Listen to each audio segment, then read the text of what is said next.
السلام علیکم ورحمۃ اللہ وبرکاتہ۔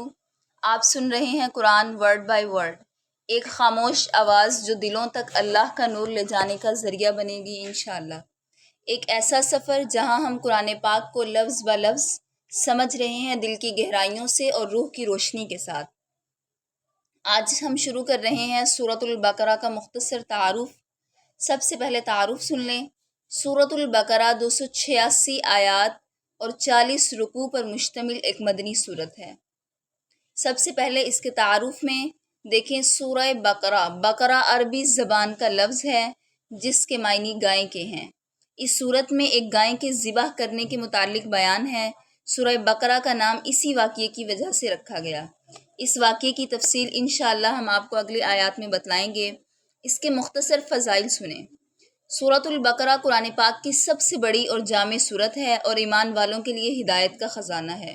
رسول صلی اللہ علیہ وسلم نے اس سورت کے بارے میں ارشاد فرمایا، سورہ بقرہ کو پڑھا کرو کیونکہ اس کا پڑھنا برکت اور اس کا چھوڑنا حسرت ہے۔ بے شک شیطان اس گھر سے بھاگ جاتا ہے جس میں سورہ بقرہ پڑھی جاتی ہے۔ رسول اللہ صلی اللہ علیہ وسلم نے ارشاد فرمایا، دو روشن چیزوں کو پڑھو، ایک سورہ بقرہ اور دوسری سورہ آل عمران، کیونکہ وہ دونوں قیامت کے دن اس طرح آئیں گی جیسے بادل ہوں یا جیسے پرندوں کی دو جماعتیں صف بنائے ہوئے ہوں، اور اپنے پڑھنے والوں کے لیے خوب زور و شور سے سفارش کریں گی۔ اب ہم شروع کرتے ہیں ان آیات کا ترجمہ۔ اعوذ باللہ من الشیطان الرجیم۔ اعوذ میں پناہ مانگتی ہوں، باللہ اللہ کی، من سے، الشیطان الرجیم شیطان مردود سے، میں پناہ مانگتی ہوں اللہ کی شیطان مردود سے۔ بسم اللہ الرحمن الرحیم۔ بسم اللہ شروع کرتی ہوں اللہ کے نام سے، الرحمن جو بڑا مہربان، الرحیم نہایت رحم کرنے والا ہے۔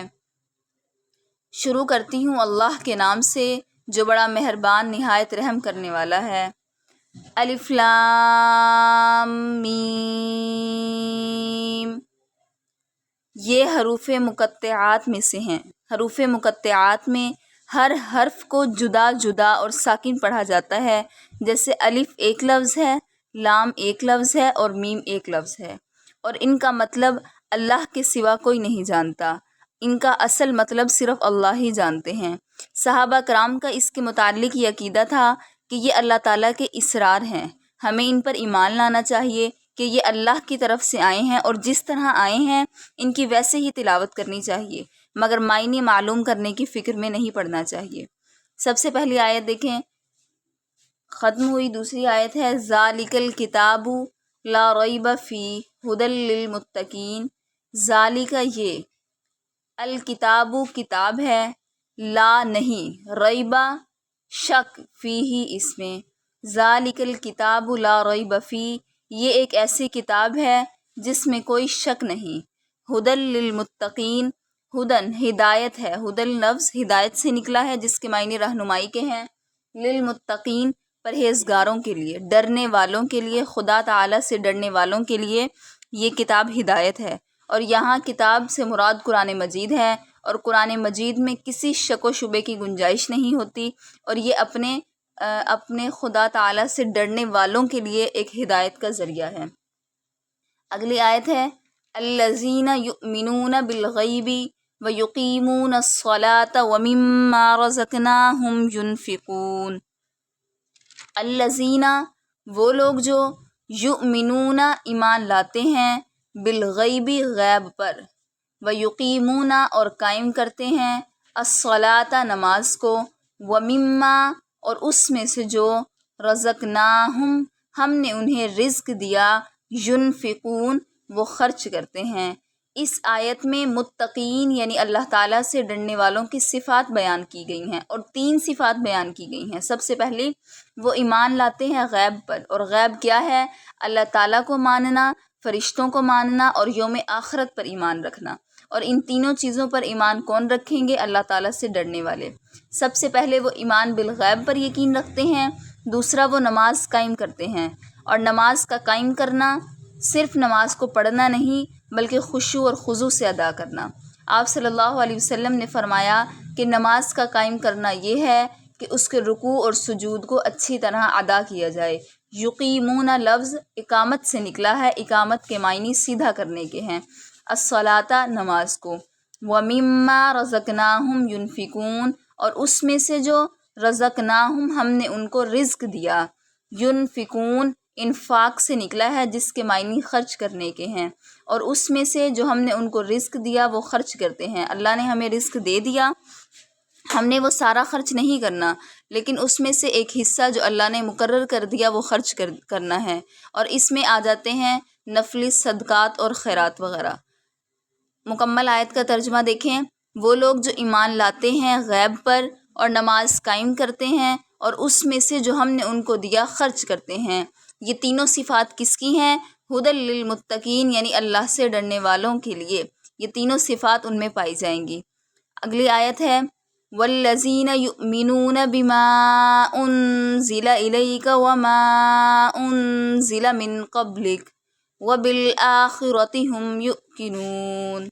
والذین اور وہ لوگ یؤمنون ایمان لاتے ہیں، یہ بھی متقین کا ہی بتایا جا رہا ہے کہ متقین کن چیزوں پر ایمان لاتے ہیں۔ والذین اور وہ لوگ جو یؤمنون ایمان لاتے ہیں، بما اس پر جو انزل نازل کیا گیا، الیک آپ کی طرف سے مراد آپ صلی اللہ علیہ وسلم کی طرف۔ اللہ تعالیٰ فرما رہے ہیں اور وہ لوگ جو ایمان لاتے ہیں اس پر جو نازل کیا گیا آپ صلی اللہ علیہ وسلم کی طرف، اور آپ صلی اللہ علیہ وسلم کی طرف کیا نازل کیا گیا؟ قرآن مجید نازل کیا گیا۔ وما اور جو انزل نازل کیا گیا، من سے قبلک آپ سے پہلے، اور وہ جو نازل کیا گیا آپ سے پہلے جو کتابیں نازل کی گئی اس پر بھی وہ ایمان لاتے ہیں۔ اور وہ کون سی کتابیں ہیں؟ تورات، زبور اور انجیل۔ یعنی اللہ تعالیٰ سے ڈرنے والے ایمان لاتے ہیں اس پر جو آپ صلی اللہ علیہ وسلم کی طرف یعنی قرآن پاک کو نازل کیا گیا اس پر بھی ایمان لائیں گے، اور جو آپ سے پہلے لوگوں پر نازل کیا گیا اس پر بھی ایمان لائیں گے۔ اور تیسری بات اس میں بتائی گئی وبالآخرۃ اور آخرت پر، ہم یوقنون وہ یقین رکھتے ہیں۔ یوقنون لفظ یقین سے نکلا ہے، یعنی وہ آخرت کے دن پر بھی یقین رکھتے ہیں۔ اس کا پورا ترجمہ دیکھیں، اور وہ لوگ جو ایمان لاتے ہیں اس پر جو نازل کیا گیا آپ کی طرف اور جو نازل کیا گیا آپ سے پہلے، اور وہ آخرت پر یقین رکھتے ہیں۔ یہ تھی آج کی آیات۔ اللہ تعالیٰ ہمیں اس پر عمل کرنے کی توفیق عطا فرمائے، دل سے سمجھنے کی توفیق عطا فرمائے۔ یہاں تک 5 آیات سورہ بقرہ کی مکمل ہوتی ہیں۔ ملتے ہیں اگلی آیت کے ساتھ، تب تک اپنے دل کو اللہ کے ذکر میں مصروف رکھیں۔ ہر روز اللہ تعالیٰ کے کلام سے جڑنے کے لیے ہمارے ساتھ جڑے رہیں اور دعاؤں میں یاد رکھیں۔ سبسکرائب کرنا مت بھولیے۔ السلام علیکم ورحمۃ اللہ وبرکاتہ۔